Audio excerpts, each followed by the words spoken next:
If you're a people pleaser, get angry with others for not doing what you want, and have a hard time enforcing boundaries, you're going to want to listen up. People pleasing and boundaries is something that's talked about very often in my higher self hypnosis session with my clients. This is a lesson for a lot of people. How to not be a people pleaser and how to set and enforce healthy boundaries with others. I want to share a recent snippet from a higher self hypnosis session so you can see kind of a typical answer that a higher self will give about this topic. So reading the notes from my screen, I asked my client's higher self. She uses anger now towards her brother as a way to establish boundaries with people. What can she do instead to set and enforce healthy boundaries without the need for anger? What needs to shift in her in order for her to stop using anger? Her higher self said she can use anger but not store it. What she's doing is improper. She has to show people and say, that made me angry, that hurt my feelings.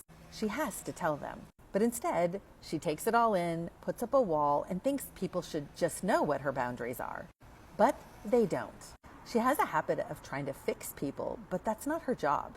So when opportunities present themselves, as uncomfortable as it may be, she needs to tell people, that upset me, that disappointed me. That's not okay that you did that or that you said that.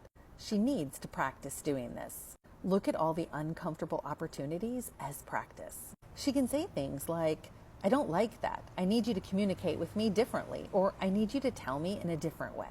It's okay to feel anger. You don't have to fix it or turn it into anything else. She doesn't have to fix this problem with her brother.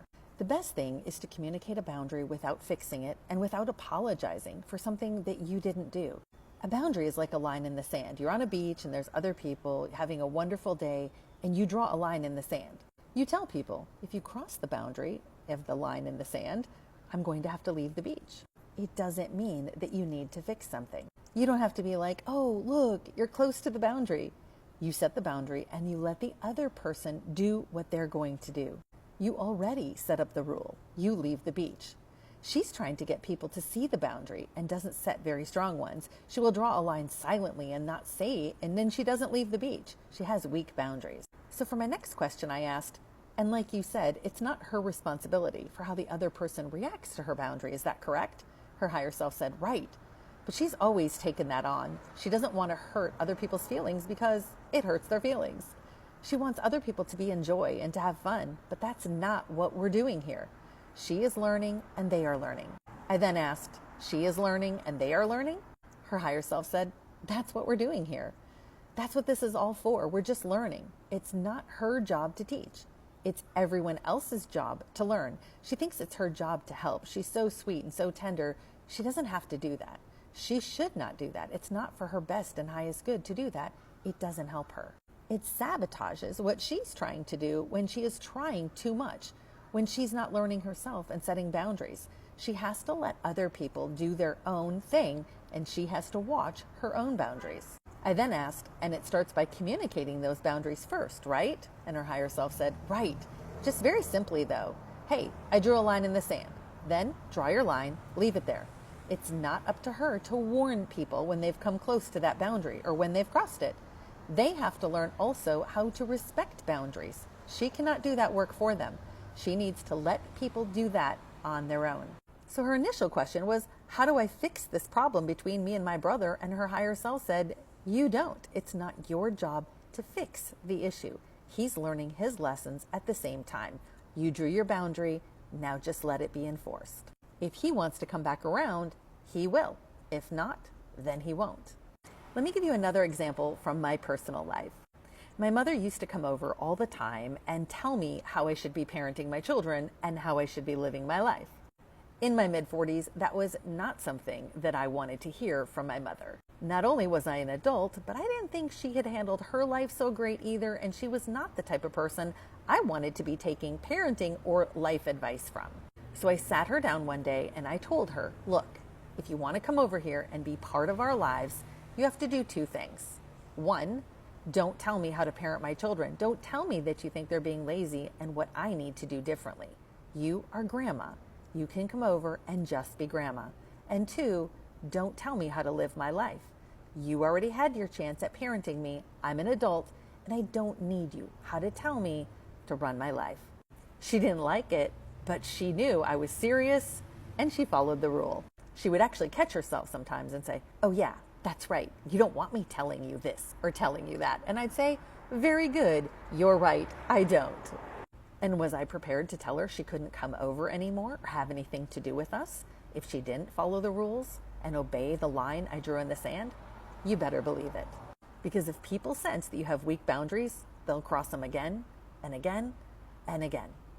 And she knew I would cut her out because I had done so before for other reasons. And here's another thing.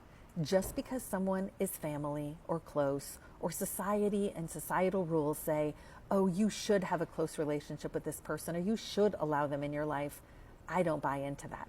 Toxic is toxic. Crossing boundaries is crossing boundaries, and it doesn't matter who they are. You get to invite whoever you want to sit at your table of life. If they come in and have dirty shoes and won't take off their shoes and get mud all over your carpet when they come to sit at your table, you don't have to have them in your home or at your table. If you do, that's a choice that you are making. You are the one learning that disrespect is something you will tolerate. I know you've heard this saying before, we only get what we allow, and people will only treat us the way we allow them to.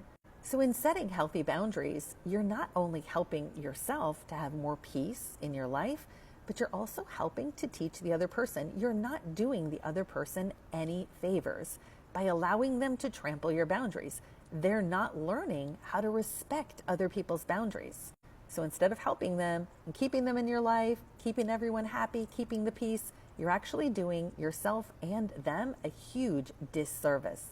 You're not putting yourself first. You're not loving yourself first to allow people to treat you in ways they should not be treating you. And of course, it doesn't mean that we have to say it nasty or in anger. We just say it very calm, very matter of fact.